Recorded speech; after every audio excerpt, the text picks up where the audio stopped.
आज आहे बुधवार, त्यामुळे आणलेले आहेत पॉपलेट. तर पॉपलेटला मी मॅग्नेट केलेलं आहे. हळद, आलं लसूण पेस्ट, मिरची, थोडीशी हिरवी मिरची, कोथिंबीरची पेस्ट टाकलेली आहे, नमक आणि आगळ लावलेला आहे. आता हा मी लाल मसाला तयार करून घेतला आहे. ह्याच्यात पण आहे आलं लसूण पेस्ट, मिरची, धनिया आणि थोडंसं आपला मच्छीचा मसाला. ओके, हा असा लावून घ्यायचा आहे पॉपलेटला.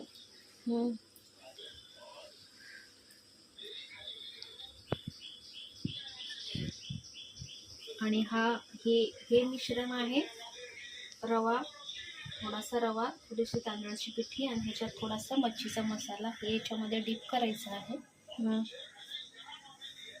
त्या साईडचं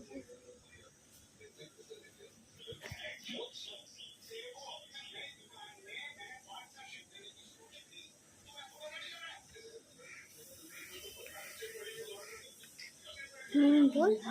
इथे मी एका साईडला तवा गरम करायला ठेवला आहे. त्याच्यामध्ये तेल आहे, तो खूप गरम झाला आहे. त्याच्यामध्ये हा पॉपलेट. तो वा, कसं दिसतं ना छान. पहिली बाजू फ्राय करून झालेली आहे. आता दुसरी बाजू पलटून टाकते.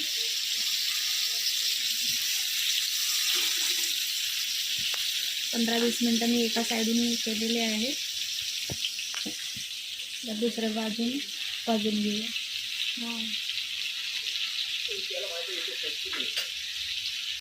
फ्राय झालेले आहेत, आता आपण काढून घेऊया. अन्ना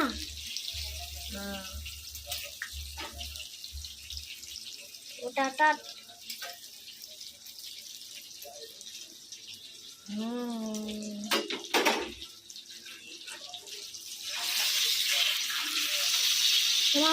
समाळून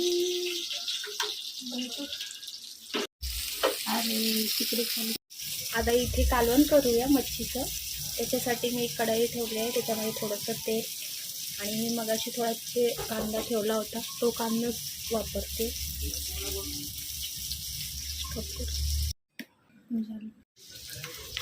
कांदा भाजलेला आहे.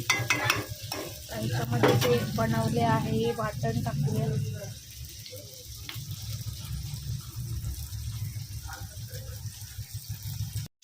आता हे मच्छीचा रस्सा तयार झाला आहे. ह्याच्यात मी थोडं गरजेनुसार पाणी टाकलेलं आहे. तुम्हाला जसं हवं आहे तसं तुम्ही करू शकता, टाकू शकता पाणी. मला जसं हवं आहे तसं मी टाकून घेतलेलं आहे. आता ह्याच्यामध्ये मी हे जे आमसूल आहे ते टाकते. नंतर ह्याच्यात जे मच्छीचा जो तोंडाकडचा जो भाग आहे तो टाकून देते. आतमध्येच गेला.